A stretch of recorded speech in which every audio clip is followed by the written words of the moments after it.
जय Ambe friends, welcome to all YouTube channel of Jai Ambe group of school. मित्रों, जे આપણો tense જે છે એને કન્ટિન્યુ કરીએ તો પ્રીવિયસ વિડીયોની અંદર આપણે જેનો પ્રથમ ટેન્સ હતો સિમ્પલ પ્રેઝન્ટ ટેન્સ એના વિશેની ચર્ચા કરી ગયા. હવે આપણે વાત કરશું સિમ્પલ પાસ્ટ ટેન્સ એટલે કે સાદો ભૂતકાળ.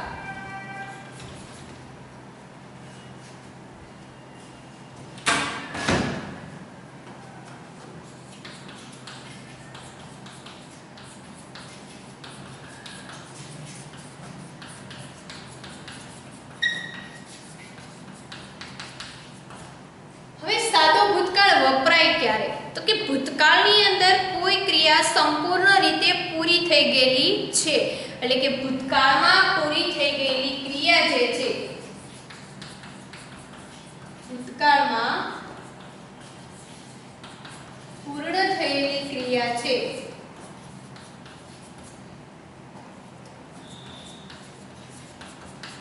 ક્રિયાને દર્શાવવા શું વપરાય છે? તો કે સાદો સાદો ભૂતકાળ. હવે ભૂતકાળ શબ્દ બોલીએ એટલે આપણને ખ્યાલ આવવાનો છે કે ક્રિયા કેવી થઈ ગઈ છે? સંપૂર્ણ રીતે પૂરી થઈ ગયેલી છે. તો હવે એના નિયમોની વાત કરીએ મિત્રો, તો એની અંદર પ્રથમ એવું કહી શકાય કે ક્રિયાપદ જે આપણને આપેલું હશે એ કયા સ્વરૂપમાં આપેલું હશે? તો કે ભૂતકાળમાં હશે. શેમાં હશે? ક્રિયાપદ તમારું હશે ભૂતકાળમાં. એટલે મેં તમને પ્રથમ વિડિયોની અંદર વાત કરી એ ક્રિયાપદનો કેવો સ્વરૂપ હશે? V2 માં આપેલું હશે, એટલે ક્રિયાપદનું ભૂતકાળ હશે. હવે ઘણી વખત ક્રિયાપદ જે છે એ ક્રિયાપદને ક્રિયાપદ જે છે એને ડી અથવા તો ઈડી આ બે જે અંતે હોય છે ક્રિયાપદ, એ ક્રિયાપદના અંતે ડી અથવા ઈડી જે છે એ લાગે છે અને કેવું સ્વરૂપ બને છે? તો કે ભૂતકાળનું રૂપ બને છે. ભૂતકાળનું રૂપ ક્યારે બને? તો કે ક્રિયાપદને ડી અથવા ઈડી લાગે ત્યારે. હવે વાત કરીએ ડી ક્યારે લાગશે અને ઈડી ક્યારે લાગશે. તો જો મિત્રો, ઘણી વખત શું થશે? તો કે ક્રિયાપદ જે છે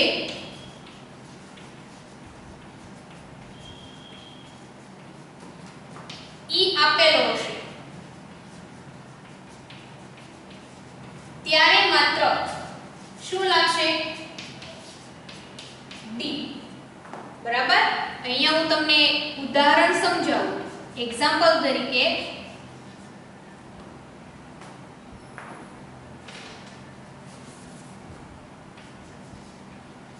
ટ્રાય. બરાબર? તો હવે ટ્રાય શબ્દ છે એને મારે ભૂતકાળમાં ફેરવવું છે તો એનું શું થઈ જશે? ટ્રાય. ઈ આપેલો છે, મેં માત્ર લગાડેલો છે ડી. બરાબર? ત્યારબાદ પ્લે. બરાબર? હવે પ્લે આપેલો છે પણ એને મારે શું લગાડવાનું છે? ઈડી પ્રત્યે લગાડવાનું છે. તો આપણને ખ્યાલ આવી ગયો કે જે ક્રિયાપદ છે એના અંતે ઈ આપેલો ન હોય ત્યારે માત્ર ડી આવશે, અને જે ક્રિયાપદના અંતે ઈ આપેલો હોય ને ડી આવશે, અને જેના ક્રિયાપદના અંતે કોઈ પણ આપેલો હોય સ્વર કે વ્યંજન તો ત્યારે તમારે ઈડી પ્રત્યય જે છે લગાડવાનો થશે. માત્ર ઈ આપેલો હોય એવું ઉદાહરણ બીજું એક જોઈએ, વેલકમ. તો અહીંયા ઈ આપેલો છે તો ભૂતકાળનું શું થશે? વેલકમ. માત્ર ડી લાગ્યો છે. બરાબર? અહીંયા પ્લે આપેલું છે, હવે એને જ્યારે તમે ડી લગાડ્યું છે, બરાબર? સ્મોક, તો પણ એમાં ડી લાગશે. એટલે આ વાત થઈ કે ક્યારે ઈ આપેલો હોય ત્યારે ડી લાગે છે અને બાકીના જે હશે એની સાથે શું લગાડવાનું છે? તો કે તમારે ઈડી પ્રત્યય જે છે લગાડવાનો રહેશે. હવે ઘણીવાર શું થશે? તો કે ક્રિયાપદ આપેલું હશે એના અંતે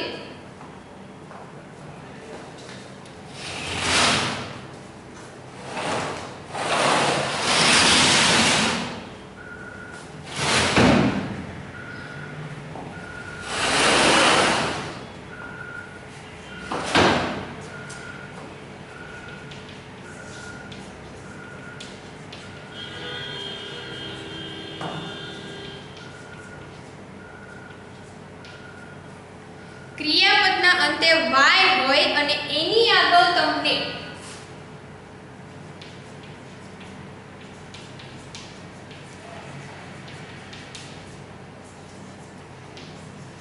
વ્યંજન આપેલો હોય,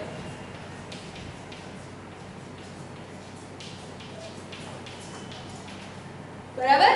તો ત્યારે તમારે શું કરવાનું છે? તો કે ત્યારે તમારે ક્રિયાપદ જે છે એને y કાઢી નાખવાનો છે. y નીકળી જાય અને શું થઈ જશે? એનું id. બરાબર? હવે ફોર એક્ઝામ્પલ તરીકે તમને વાત કરું, ફ્રાય આપેલું છે, બરાબર? તો એમાં y નીકળી જશે અને એનું શું થઈ જશે? ફ્રાય. FRIED. હવે તમને આપેલું છે ક્રાય, તો એનું શું થઈ જશે? ક્રાય. બરાબર સમજો. અહીંયા y છે જે તમારો વ્યંજન y આપેલો છે, y ની આગળ વ્યંજન આપેલો હોય તો y નીકળી જાય, તો y ની આગળ તમને અહીંયા વ્યંજન આપેલા છે એટલા માટે આપણે IED પ્રત્યય લગાડીએ છીએ. અને આને કેવા રૂપ બનાવીએ છીએ? તો કે ભૂતકાળના. બરાબર? ત્યાર પછીના નિયમની વાત કરીએ તો ક્રિયાપદના છેડે વ્યંજન હોય, બરાબર? અને વ્યંજનની પહેલા તમને કોઈ નાનો એવો સ્વર આપેલો હોય. ખાસ જોજો, ક્રિયાપદના અંતે વ્યંજન હોય અને તેની આગળ સ્વર આપેલો હોય,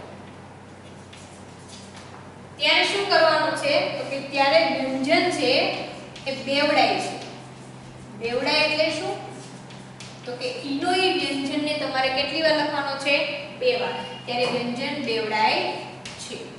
ફોર એક્ઝામ્પલ તરીકે વાત કરું, તમને આપેલું છે સ્ટોપ. હવે જોજો મિત્રો,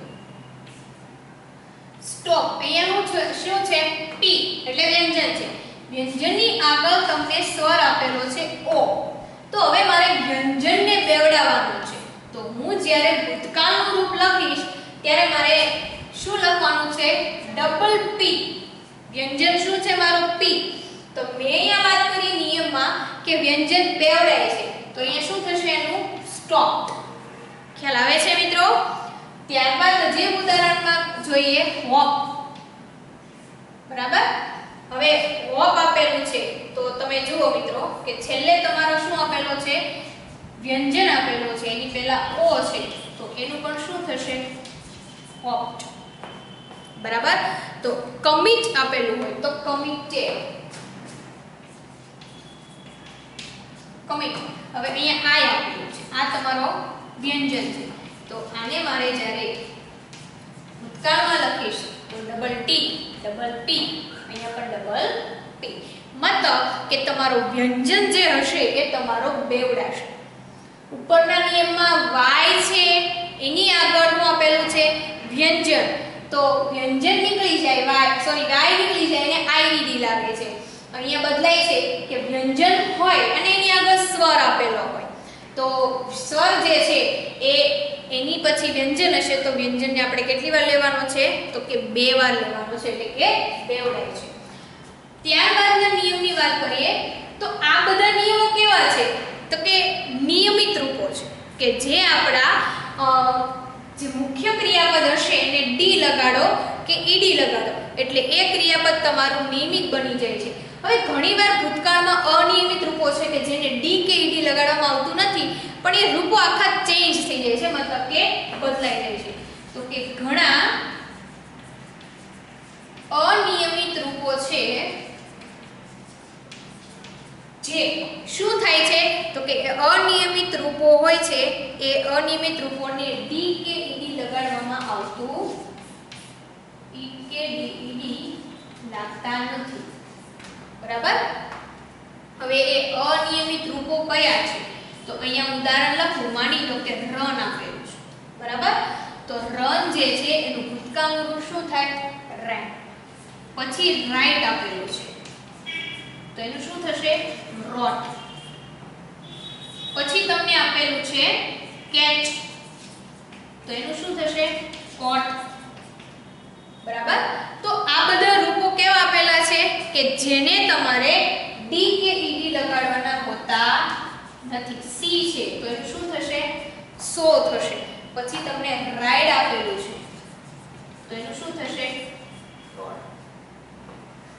તો અનિયમિત રૂપો હોય એ અનિયમિત રૂપોને તમારે ટી કે ઈડી લાગતા નથી અને તમારે એના આખા રૂપો જ ચેન્જ કરવાના રહે છે.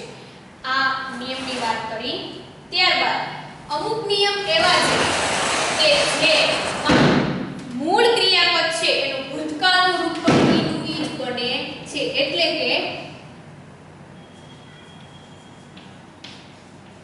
અમુક ક્રિયાપદ ભૂતકાળમાં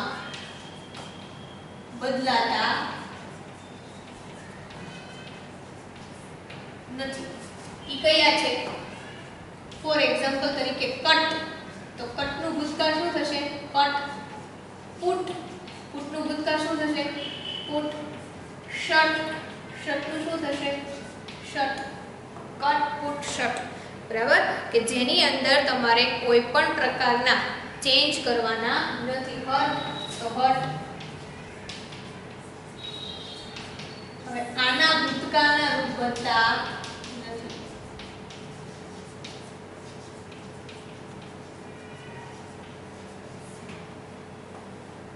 ખ્યાલ આવે છે મિત્રો? આ થઈ તમારા નિયમો કે જેમાં અમુક સ્થિતિ જે છે કે જે ભૂતકાળની હોય છે, જેની અંદર સ્વર અને વ્યંજનનો સમાવેશ થયેલો હોય ત્યારે કેવો ચેન્જીસ થાય છે, અને સ્વર વ્યંજન સિવાય અનિયમિત રૂપો છે તો ભૂતકાળના રૂપ કેવા બને છે, અને અમુક ક્રિયાપદ કે જેનો ભૂતકાળમાં કોઈ પ્રકારનો બદલાવ આવતો નથી. હવે વાત કરીએ કે સહાયકારક ક્રિયાપદ. બરાબર, તો ભૂતકાળની અંદર સહાયકારક ક્રિયાપદ તરીકે શું આવે છે? ડીડ. શું આવે છે? ડીડ. જે વર્તમાનમાં ડુ અને ડઝ હતું એનું અહીંયા શું થઈ જશે? ડીડ. હવે ડીડ વાક્યની અંદર મૂકેલું હશે તો ડીડની સાથે હંમેશા ક્રિયાપદનું કેવું રૂપ આવશે? મૂળ રૂપ. ખાસ ધ્યાન રાખજો મિત્રો કે તમે જ્યારે ભૂતકાળની અંદર ભૂતકાળનું રૂપ લખો છો પણ એ ભૂતકાળનું રૂપ જો તમારું પ્રશ્ન વાક્ય સ્વરૂપે લેવાયેલું હોય કે વાક્યમાં ડીડ લખેલું છે તો એના પછી હંમેશા ક્રિયાપદનું V1 લેવામાં આવે છે. વાક્ય નકાર હશે તો શું આવશે? ડીડ પ્લસ નોટ પ્લસ ક્રિયાપદનું V1. એટલે કે જો ડીડ હશે વાક્યમાં અને સાથે નકાર વાક્ય હશે તો ક્રિયાપદનું મૂળ રૂપ મુકાય છે. અને ડીડ નોટ જે છે એનું ટૂંકું રૂપ શું છે? તો કે ડીડન્ટ. બરાબર, તો આ વાત થઈ આપણી કે હકાર વાક્યની અંદર ડીડ છે તો એની સાથે ક્રિયાપદનું V1, અને જો નકાર આપેલું છે તો did plus not plus V1. અને આ ડીડન્ટ જે રીતે આપણે વર્તમાનમાં ડુ નું ડન્ટ, ડોન્ટ અને ડઝ નું ડઝન્ટ કરતા થાય તે ડીડન્ટ જે છે એનું શું રૂપ આપેલું છે? ટૂંકું રૂપ પ્રદર્શિત થાય છે.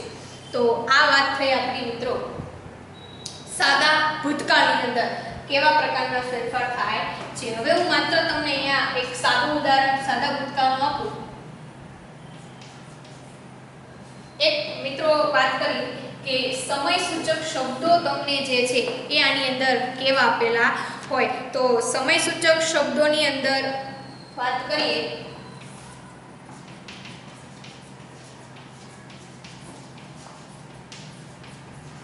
કે જેના દ્વારા ખબર પડે કે આપણું કયા પ્રકારનું કાળ દર્શાવે છે. એક તો yesterday, last day, month, year, previous day, ત્યારબાદ આવશે અગો, બિફોર. બરાબર, તો આ બધા જ આપણા શું દર્શાવે છે? In the past, in ancient time,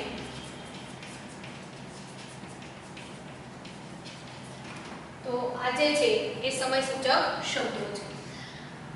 વાક્યની અંદર હકાર વાક્ય આપેલું છે જે તમારું ભૂતકાળનું છે તો હું એવું કહી શકું he went to temple yesterday. એ ગઈકાલે મંદિરે ગયો હતો. went ક્રિયાપદનું ભૂતકાળ. હવે હું did નો ઉપયોગ કરું તો મારે પ્રશ્ન વાક્ય બનાવવું છે. did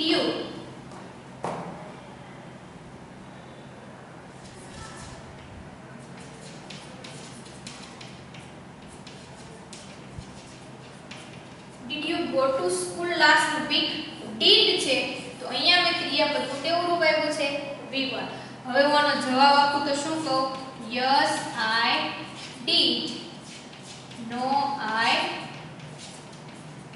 didn't. બરાબર. હવે વાત કરું કે did not અને ક્રિયાપદનું V1 મૂકીને આખું સેન્ટેન્સ બનાવવું હોય તો મારે એવું કહી શકાય they did not learn tense the previous day.